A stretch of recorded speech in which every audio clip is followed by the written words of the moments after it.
മഴതോരു മുൻപേ സീരിയലിന്റെ latest episode review ആണ് പറയുന്നത്. അങ്ങനെ അലീന ഭയങ്കര സങ്കടത്തിലായിരിക്കും. നാളെ ഉച്ചക്ക് 12 മണിക്ക് മുൻപേ തന്നെ ഈ വീട്ടിൽ നിന്നും പടിയിറങ്ങണം എന്ന രാജീവന്റെയും വൈജയന്തിയുടെയും ഭീഷണി അവളുടെ കാതുകളിൽ മുഴങ്ങിക്കൊണ്ടിരുന്നു. അവൾ തന്റെ മുറിയിൽ സാധനങ്ങൾ ഓരോന്നോരോന്നായി ഒതുക്കി വെക്കുകയായിരുന്നു.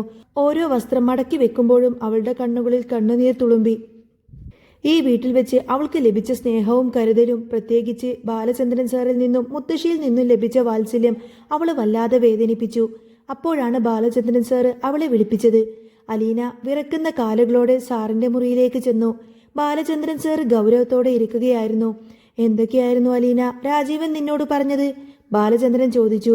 അലീന ഒന്നും തന്നെ ഒളിച്ചു വെച്ചില്ല. രാജീവൻ പറഞ്ഞ കാര്യങ്ങളെല്ലാം തന്നെ ബാലചന്ദ്രനോട് പറഞ്ഞു. നാളെ ഉച്ചക്ക് മുൻപ് ഇവിടെ നിന്നും ഇറങ്ങിപ്പോവണം. അന്ത്യശാസനം ഉൾപ്പെടെ അവൾ സാറിനോട് പറഞ്ഞു. അത് കേട്ടതും ബാലചന്ദ്രന്റെ മുഖത്ത് ഒരു നിഗൂഢമായ ചിരി വിരിഞ്ഞു. അപ്പോൾ നീ എന്നോട് പറഞ്ഞ വാക്കോ? ബാലചന്ദ്രൻ അവരുടെ കണ്ണുകളിലേക്ക് ഉറ്റുനോക്കിക്കൊണ്ട് ചോദിച്ചു. ഞാൻ ഇവിടെ നിന്നും പൊയ്ക്കോളാമെന്നോ ഇവിടെ നിന്നോളാമെന്നൊന്നും സാറിന് ഉറപ്പ് തന്നിട്ടില്ലല്ലോ. അലീനയുടെ ശബ്ദം ഇടറി. ബാലചന്ദ്രൻ അത്ഭുതത്തോടെ അവളെ തന്നെ നോക്കി. ഓ, അപ്പോ നീ അങ്ങ് പോവാൻ തീരുമാനിച്ചു അല്ലേ? എന്നെ ധർമ്മസങ്കടത്തിലാക്കരുത് അലീന. നീ പോയാ ബാലചന്ദ്രന്റെ വാചകം പൂർത്തിയാക്കാൻ കഴിഞ്ഞില്ല. സർ, ഞാൻ പോയിക്കോട്ടെ സർ. അലീനയുടെ വാക്കുകളിൽ നിസ്സഹായത നിറഞ്ഞിരുന്നു. മറ്റുള്ളവരെ പേടിച്ച് നീ എനിക്ക് തന്ന വാക്കുപോലും ലംഘിക്കുകയാണോ അലീന? ബാലചന്ദ്രന്റെ ചോദ്യം അവളുടെ ഹൃദയത്തിൽ തറച്ചു. അലീന തന്റെ നിസ്സഹായാവസ്ഥകൾ ഓരോന്നോരോന്നായി നിരത്തി. വൈജയന്തിയുടെ പക, രാജീവന്റെ ഭീഷണി, ഈ വീടിന്റെ സമാധാനം എല്ലാം അവൾ പറഞ്ഞു. ബാലചന്ദ്രൻ ഒന്നും മിണ്ടിയില്ല. ഒടുവിൽ നീ താഴേക്ക് പോയിക്കോളൂ എന്ന് മാത്രം പറഞ്ഞ് അദ്ദേഹം മുഖം തിരിച്ചു. അലീന വിഷമത്തോടെ താഴേക്ക് ഇറങ്ങി. ബാലചന്ദ്രൻ ഒറ്റയ്ക്കിരുന്ന് ചിന്തിക്കുകയായിരുന്നു. എന്ത് ചെയ്യണം? എങ്ങനെ ഈ പ്രശ്നം പരിഹരിക്കും? വൈജയന്തിയുടെ അഹങ്കാരം. താഴേക്ക് ഇറങ്ങി വന്ന അലീനയെ കാത്ത് കോണിപ്പടികൾക്ക് താഴെ വൈജയന്തി നിൽക്കുന്നുണ്ടായിരുന്നു.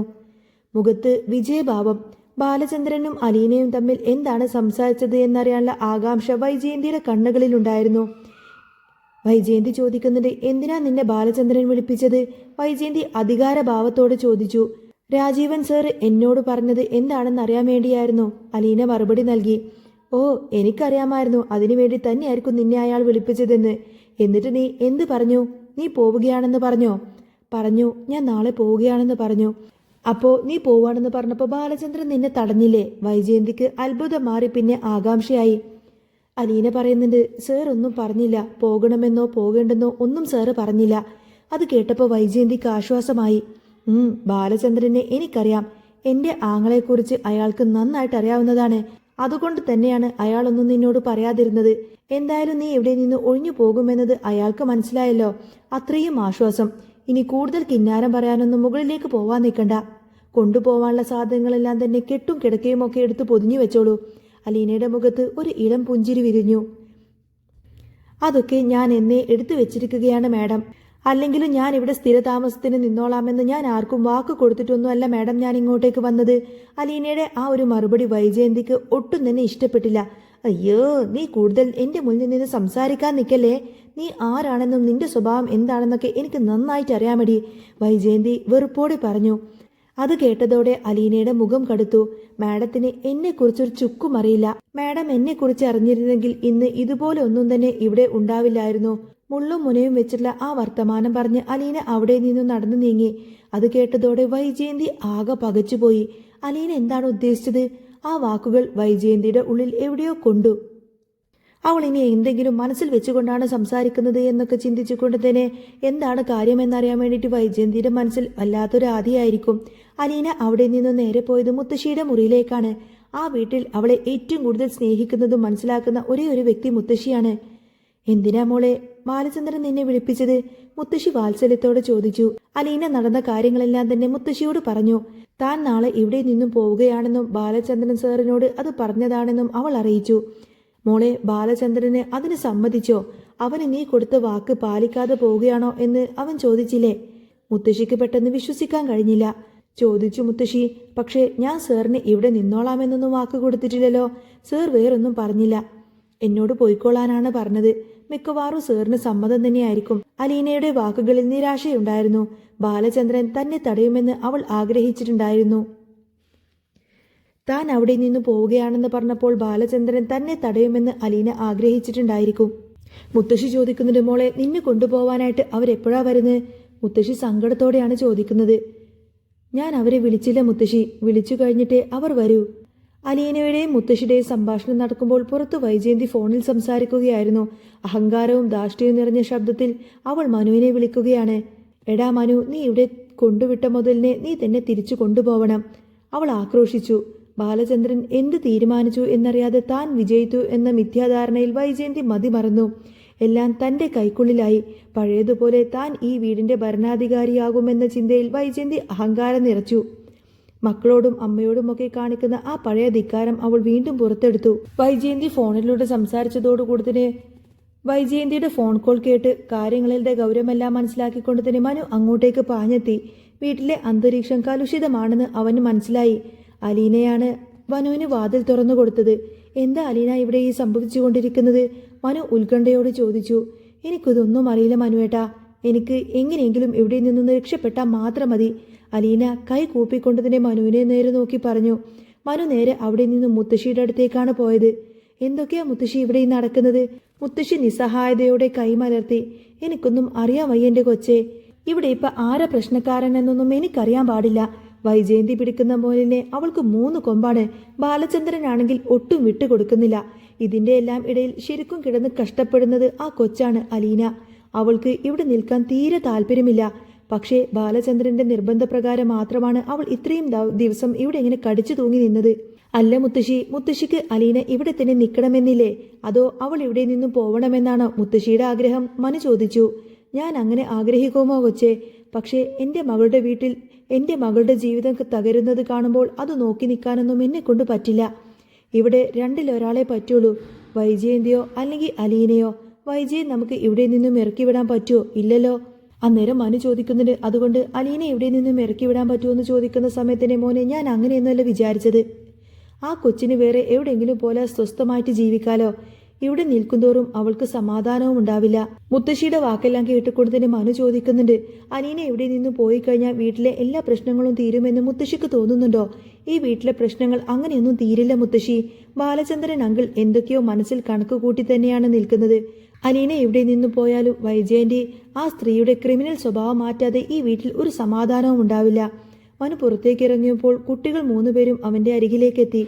3 പേരും വന്നിട്ട് മനുവിനോട് പറഞ്ഞിട്ട്, ഈ വീട്ടിലൊരു സമാധാനവുമില്ല മനുവേട്ടാ. അലീന ഇവിടെ നിന്ന് പോയി കഴിഞ്ഞാൽ എല്ലാ പ്രശ്നങ്ങളും തീരുമെന്നാണ് ഞങ്ങളുടെയൊക്കെ മനസ്സ് പറയുന്നത്. അച്ഛൻ മാത്രമാണ് ഇപ്പോൾ ഇവിടെ അലീനയെ സപ്പോർട്ട് ചെയ്യുന്നത്. അമ്മക്ക് അലീനയെ തീരെ ഇഷ്ടമല്ല. അമ്മയുടെ ഇഷ്ടമല്ലേ ഞങ്ങൾ നോക്കേണ്ടത്? ഞങ്ങൾക്ക് വലുത് ഞങ്ങളുടെ അമ്മ തന്നെയല്ലേ? കുട്ടികൾ 3 പേരും ഒരേ സ്വരത്തിൽ തന്നെ പറഞ്ഞു.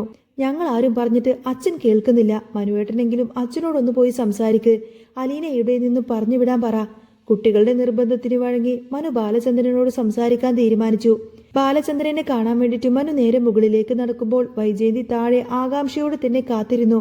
മനു ബാലചന്ദ്രന്റെ മുറിയിലേക്ക് കടന്നു ചെന്നു. ആ നീയാണോ മനു? കേറി വാ. ബാലചന്ദ്രൻ അകത്തേക്ക് സ്വാഗതം ചെയ്തു. ഇവിടുത്തെ കഥകളൊക്കെ നീ അറിഞ്ഞില്ലേ? എല്ലാം അറിഞ്ഞിട്ട് തന്നെയാണ് അങ്കിൾ ഞാൻ വന്നിരിക്കുന്നത്. അതെനിക്കറിയാം. എല്ലാം അറിഞ്ഞിട്ട് പുതിയൊരു ഉപദേശമായിട്ടായിരിക്കുമല്ലേ നീ ഇങ്ങോട്ടേക്ക് വന്നിരിക്കുന്നത്? മനു പറയുന്നുണ്ട്. എന്തിനാ അങ്കിളെ ഇങ്ങനെ വാശിയും വൈരാഗ്യമൊക്കെ കാണിക്കുന്നത്? സ്വന്തം കുടുംബമാണ് ഇങ്ങനെ നശിച്ചു പോകുന്നതെന്ന് അങ്കിളൊന്ന് ചിന്തിച്ചൂടെ? മനു ചോദിച്ചു. ബാലചന്ദ്രൻ കൈപ്പേറിയ ഒരു ചിരി ചിരിച്ചു. കുടുംബം? ഇനി ഇതിൽ നശിക്കാൻ എന്താ മനു ഉള്ളത്? ഇനി ഇവിടെ നശിക്കാനൊന്നുമില്ല. എല്ലാം നശിച്ചിരിക്കുന്നു. ഇനി ഞാനായിട്ട് പ്രത്യേകിച്ചൊന്നും നശിപ്പിക്കേണ്ട ആവശ്യമില്ല. അങ്കിൾ, ഇപ്പോൾ ഇവിടുത്തെ പ്രശ്നം അലീനയാണ്. അലീന ഇവിടെ നിൽക്കുന്നതാണ് എല്ലാവർക്കും പ്രശ്നം. വൈജയാന്റിയുടെ ഏറ്റവും വലിയ പ്രശ്നം അലീനയാണെന്ന് പറയുമ്പോൾ നിനക്ക് അങ്ങനെ തോന്നുന്നുണ്ടോ? അലീന ഒരു പ്രശ്നക്കാരിയാണെന്ന് നിനക്ക് തോന്നുന്നുണ്ടോ മനു? ബാലചന്ദ്രൻ ഇടയ്ക്ക് കയറി ചോദിച്ചു. എല്ലാവരും പറയുന്നത് പോലെ തന്നെ മനു കൂടെ അലീനെ ഇങ്ങനെ കുറ്റപ്പെടുത്തി സംസാരിക്കുന്നത് കേൾക്കുന്ന സമയത്തിന് ബാലചന്ദ്രൻ അതൊട്ടും തന്നെ ഇഷ്ടപ്പെട്ടില്ല കേട്ടോ. അതുകൊണ്ടാണ് ബാലചന്ദ്രൻ അങ്ങനെ ഒരു ചോദ്യം ചോദിച്ചത്. മനു പറയുന്നത്, ഞാൻ ഒരിക്കലും അങ്ങനെയൊന്നും പറയില്ല. പക്ഷേ ഈ വീട്ടിലെ പ്രശ്നങ്ങൾക്ക് ഒരു പരിഹാരം എന്ന് മാത്രമേ ഞാൻ ചിന്തിച്ചിട്ടുള്ളൂ. അലീന കുറച്ച് ദിവസം ഇവിടെ നിന്ന് മാറി നിന്നാൽ ചിലപ്പോൾ ഈ വീട്ടിലെ പ്രശ്നങ്ങളെല്ലാം തന്നെ ഒക്കെ അവസാനിച്ചാലോ? അപ്പോൾ ബാലചന്ദ്രൻ ചോദിക്കുന്നുണ്ട്, എന്നൊക്കെ നിന്നോട് ആരാ പറഞ്ഞത്? നിന്റെ ആൻറ്റി അത് തന്നെയാണല്ലോ പറയുന്നത്. അലീന വരുന്നതിന് മുൻപും ഈ വീട്ടിൽ പ്രശ്നങ്ങളും വഴക്കുകളും ഒക്കെ ഉണ്ടായിരുന്നു. അലീന ഈ വീട്ടിലേക്ക് വരുന്നതിന് മുൻപേ തന്നെ ഈ വീട്ടിൽ എന്നും പ്രശ്നങ്ങളും വഴക്കുകളും എല്ലാം ഉണ്ടായിരുന്നല്ലോ. അന്ന് ബാലചന്ദ്രൻ എല്ലാം കണ്ടില്ല കേട്ടില്ല എന്ന് നടിച്ചതുകൊണ്ട് മാത്രം വലിയ പൊട്ടിത്തെറികളൊന്നും ഉണ്ടായില്ല. പക്ഷേ ഇപ്പോൾ ബാലചന്ദ്രൻ ഒന്ന് പ്രതികരിച്ചു തുടങ്ങിയപ്പോൾ കുറ്റക്കാരൻ ഞാനും അലീനയുമായി അല്ലേ? ബാലചന്ദ്രന്റെ സ്വരം കടുത്തു. എന്തും ആയിക്കോട്ടെ അങ്കിൾ, കുറച്ചു ദിവസത്തേക്ക് അലീനെ എവിടെ നിന്നൊന്ന് മാറ്റി നിർത്താമോ? അങ്കിൾ സമ്മതിക്കണം പ്ലീസ്, മനു അപേക്ഷിച്ചു. നോ, ബാലചന്ദ്രൻ ഉറക്കി പറഞ്ഞു. അലീനെ ഈ വീട്ടിൽ നിന്നും മാറ്റി നിർത്തിക്കൊണ്ടുള്ള ഒരു ഒത്തുതീർപ്പിനും ഞാൻ തയ്യാറല്ല മനു. ഞാൻ എവിടെയുണ്ടോ അവിടെ അലീനയും ഉണ്ടാവും, അതിലൊരു മാറ്റവുമില്ല. ബാലചന്ദ്രന്റെ തീരുമാനത്തിൽ മാറ്റമില്ലെന്ന് മനുവിന് മനസ്സിലായി. അലീനയുടെ നല്ല സ്വഭാവത്തെക്കുറിച്ചും അവൾ അനുഭവിച്ച കഷ്ടപ്പാടുകളെക്കുറിച്ചും ബാലചന്ദ്രൻ വാചാലയായി. എന്നാൽ ബാലചന്ദ്രൻ ഒട്ടും വിട്ടുകൊടുക്കാൻ തയ്യാറല്ല എന്ന് മനസ്സിലാക്കിയതോടുകൂടി തന്നെ മനു അവസാനത്തെ അടവെടുത്തു. അല്ല, അലീന സ്വമനസാലെ ഇവിടെ നിന്നു പോവാൻ തയ്യാറായാലോ? ബാലചന്ദ്രൻ പറഞ്ഞിട്ട്, അങ്ങനെ അവൾ ഇവിടെ നിന്ന് പോവാൻ തയ്യാറാണെങ്കിൽ അവൾ എൻ്റെ അടുത്ത് വന്ന് യാത്ര പറയട്ടെ, അന്നേരം ഞാൻ എന്താ വേണ്ടതെന്ന് പറയാം. ബാലചന്ദ്രന്റെ മറുപടി കേട്ട് മനു നേരെ താഴേക്ക് ചെന്നു. വൈജയന്തി ആകാംക്ഷയോടെ ഓടിയെത്തി. എന്താ ബാലചന്ദ്രൻ പറഞ്ഞത്? അന്നേരം മനു പറഞ്ഞിട്ട്, അലീനെ ഇവിടെ നിന്നും പറഞ്ഞു വിടാനേതായാലും ബാലചന്ദ്രൻ ഞങ്ങൾ തയ്യാറല്ല. മനു കൈമലർത്തി. ഞാൻ പറയാവുന്നതിന്റെ പരമാവധി പറഞ്ഞു നോക്കി ആന്റി. ഇത് കേട്ട് അലീന അടുക്കളയിൽ നിന്നും വന്നു. ബാലചന്ദ്രൻ സർ എന്താണ് ഉദ്ദേശിക്കുന്നത്? ഈ വീട്ടിൽ ഞാനാണോ അവളാണോ വലുത്? വൈജയന്തി ആക്രോശിച്ചു. അത് കേട്ടതോടുകൂടി തന്നെ അലീന അതിൽ ഇടപെട്ടു. ആന്റിയുടെ ഈ ദുഷിച്ച മനസ്സ് തന്നെയാണ് എല്ലാത്തിനും കാരണം. ഒരു മനുഷ്യജീവിയാണെന്ന പോലും നോക്കാതെ എന്നോട് കാട്ടിക്കൂട്ടിയ ക്രൂരതയുടെ ഫലമാണ് ആന്റി ഇന്നിപ്പോൾ ഈ അനുഭവിക്കുന്നത്. ഇനി എൻ്റെ പേരിൽ നിങ്ങൾ തമ്മിൽ വഴക്ക് കൂടേണ്ട. എന്തെല്ലാം സംഭവിച്ചാലും നാളെ ഒരു ദിവസമുണ്ടെങ്കിൽ ഞാൻ ഇവിടെ നിന്നും പോയിരിക്കും, അലീന തീർത്തും പറഞ്ഞു. വൈജയന്തിക്ക് അത് കേട്ടിട്ട് സമാധാനമായി. നീ കേട്ടില്ലേ, അവൾക്ക് കാര്യങ്ങളെല്ലാം മനസ്സിലായി. അതുകൊണ്ട് അവൾ തന്നെ ഇവിടെ നിന്ന് പോയിക്കോളാമെന്ന് സമ്മതിച്ചു. ഇനിയിപ്പോൾ ഏതായാലും എനിക്ക് ആരുടെയും അനുവാദത്തിൻ്റെ ഒന്നും ആവശ്യമില്ല. അലീനയുടെ അവസാനത്തെ യാത്രയയപ്പ്. പിറ്റേന്ന് രാവിലെ അലീന പോകാൻ തയ്യാറായി നിൽക്കുന്നു. ബാലചന്ദ്രൻ അവളെ വിളിക്കാത്തത് കൊണ്ട് തന്നെ വൈജയന്തി വെപ്രാളത്തോടെ ഓടി നടക്കുകയാണ്. അപ്പോഴാണ് ബാലചന്ദ്രന്റെ മുറിയിൽ നിന്നുള്ള കോളിംഗ് ബെല്ല് മുഴങ്ങിയത്. നിർത്താതെ അടിച്ചുകൊണ്ടിരിക്കുന്ന ആ ഒരു ശബ്ദം കേട്ടതോടുകൂടി തന്നെ അലീനയുടെ നെഞ്ചിരിപ്പ് കൂടി. നിന്റെ അവസാനത്തെ പോക്കല്ലേ, ചെല്ല്. വൈജയന്തി അവളെ മുകളിലേക്ക് പറഞ്ഞു വിട്ടു. അലീന ഭയത്തോടെ കോണിപ്പടികൾ കയറി ബാലചന്ദ്രന്റെ മുറിയിലേക്ക് ചെന്നു. സർ, അവൾ വിളിച്ചു. നീ കേറി വാ അലീന. ബാലചന്ദ്രൻ ശാന്തമായി ഇരിക്കുകയായിരുന്നു. അലീന വന്നതിന് ശേഷം ബാലചന്ദ്രൻ ചോദിക്കുന്നത്, നീ പോവാനൊക്കെ റെഡിയായോ? ഞാൻ പിന്നെ എന്താ ചെയ്യേണ്ടത് സർ? ബാലചന്ദ്രൻ ചോദിക്കുന്നത്. രാജീവനെയും വൈജയന്തിയും പേടിച്ചത് നീ ഇവിടെ നിന്ന് പോവുകയാണല്ലേ? ഞാൻ ഒരിക്കലും അവരെ പേടിച്ചു പോവുകയൊന്നുമല്ല സർ. എനിക്കാരെയും പേടിക്കേണ്ട ആവശ്യമൊന്നുമില്ല. പക്ഷേ ഈ വീടിന്റെ സമാധാനം അതാലോചിച്ചപ്പോഴാണ് ഞാൻ പോവാൻ തീരുമാനിച്ചത്. നീ പോയാൽ പിന്നെ ഈ വീടിന് മനസ്സമാധാനം ഉണ്ടാവുമെന്ന് ആരാ നിന്നോട് പറഞ്ഞത് അലീന? നിന്നോട് ഞാൻ പറഞ്ഞിരുന്നില്ലേ, നീ ഈ വീട്ടിൽ നിന്നും ഇറങ്ങുന്ന ആ നിമിഷം തന്നെ ഞാനും ഇവിടെ നിന്നും ഇറങ്ങുമെന്ന്? അത് കേട്ടതോടുകൂടി തന്നെ അലീന ഞെട്ടിപ്പോയി. സർ, എന്നെ ഇങ്ങനെ ധർമ്മസങ്കടത്തിലാക്കരുത്. ചെകുത്താനും കടലിനും നടുവിൽ എന്നെ ഇങ്ങനെ നിർത്തരുത്. ഞാനായിട്ട് ആർക്കും ഒരു പ്രശ്നവും ഉണ്ടാക്കില്ല. അവൾ സാറിന്റെ കാല് പിടിച്ച് കരയുന്നത് പോലെ തന്നെ പറഞ്ഞു. സർ, എന്നെ പോവാൻ അനുവദിക്കണം. ബാലചന്ദ്രൻ അലീനയെ ഉറ്റുനോക്കി. എന്നിട്ട് ചോദിച്ചു, അങ്ങനെ നിനക്ക് എല്ലാം ഇവിടെ ഇട്ടെറിഞ്ഞിട്ട് പോവാൻ പറ്റുമോ അലീന? അദ്ദേഹം തന്റെ ഫോൺ എടുത്തിട്ട് ആ ഒരു വോയിസ് റെക്കോർഡിംഗ് അങ്ങ് പ്ലേ ചെയ്തു. ആ മുറിയിൽ ആ ശബ്ദം അങ്ങ് മുഴങ്ങി. അത് അന്ന് അലീനയും രേവതിക്കുട്ടിയും അന്ന് ഫോണിൽ സംസാരിച്ചിരുന്ന കാര്യങ്ങളായിരുന്നു. ബാലചന്ദ്രന്റെ സുഹൃത്തോ മറ്റോ ആരെങ്കിലും ആയിരിക്കാം അലീനയുടെ ആ ഒരു രഹസ്യം അറിയാവുന്ന ഒരാള്. രേവതിക്കുട്ടി ഇങ്ങനെ ഫോണിൽ സംസാരിക്കുന്ന വോയിസ് ക്ലിപ്പൊക്കെ കേൾക്കാട്ടോ. പെരട്ടെ തള്ളേ, ഈ 10-22 വർഷങ്ങൾക്ക് മുൻപ് നിങ്ങൾ പ്രസവിച്ച് തള്ളിയ സന്തതിയാ ഞാന്. അലീന രേവതിയോട് വൈജയന്തിയെ കുറിച്ച് പറയുന്ന വാക്കുകൾ അതെല്ലാം കേട്ടതോടുകൂടി തന്നെ അലീന ആകെ തകർന്നു പോയി.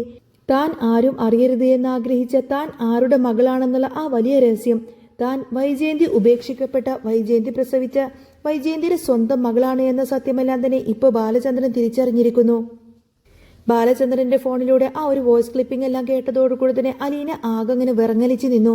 ബാലചന്ദ്രൻ എല്ലാം അറിഞ്ഞുകൊണ്ട് തന്നെ ഇത്രയും നാൾ തന്നെ സംരക്ഷിച്ചതെന്ന് അവൾക്ക് മനസ്സിലായി. അവളുടെ കണ്ണുകളിൽ ഭയവും അത്ഭുതവും ഒരുപോലെ നിറഞ്ഞു. പോയതിനേക്കാൾ വേഗത്തിൽ അവൾ മുറിയിലേക്ക് തിരിച്ചു കയറി. തളർന്ന് താഴെ അങ്ങ് വീണു. ബാലചന്ദ്രൻ അലീനയെ നോക്കിയിരുന്നു. ഇനി എന്ത് സംഭവിക്കും? തന്റെ ജന്മരഹസ്യം ബാലചന്ദ്രൻ വെളിപ്പെടുത്തിയ സ്ഥിതിക്ക് അലീനയ്ക്ക് ഇനി അവിടെ നിന്നും ഇറങ്ങിപ്പോവാൻ കഴിയുമോ? വൈജയന്തി ഇതറിഞ്ഞാൽ പിന്നെ എന്തായിരിക്കും അവസ്ഥ? കഥ ഇവിടെ വരെ ഒരു നിർണായക ഘട്ടത്തിലെത്തിയിരുന്നു. അലീനയുടെയും വൈജയന്തിയുടെയും ജീവിതം ഇനി ഒരിക്കലും പഴയതുപോലെ ആവില്ല. ബാലചന്ദ്രന്റെ കയ്യിലാണ് ഇനി കളി. വരാനിരിക്കുന്ന നിമിഷങ്ങളും വരാനിരിക്കുന്ന എപ്പിസോഡുകളൊക്കെ ഉദ്വേഗജനകമായിരിക്കും. അപ്പോൾ ഇനി കാത്തിരുന്ന് കാണാം. നെക്സ്റ്റ് എപ്പിസോഡായിട്ട് ഉടനെ വരാട്ടോ. അപ്പോൾ നിങ്ങൾക്ക് ഈ ഒരു ചാനൽ ഇഷ്ടമാവുകയാണെങ്കിൽ സബ്സ്ക്രൈബ് ചെയ്യാനും സപ്പോർട്ട് ചെയ്യാനൊന്നും മറക്കല്ലേ.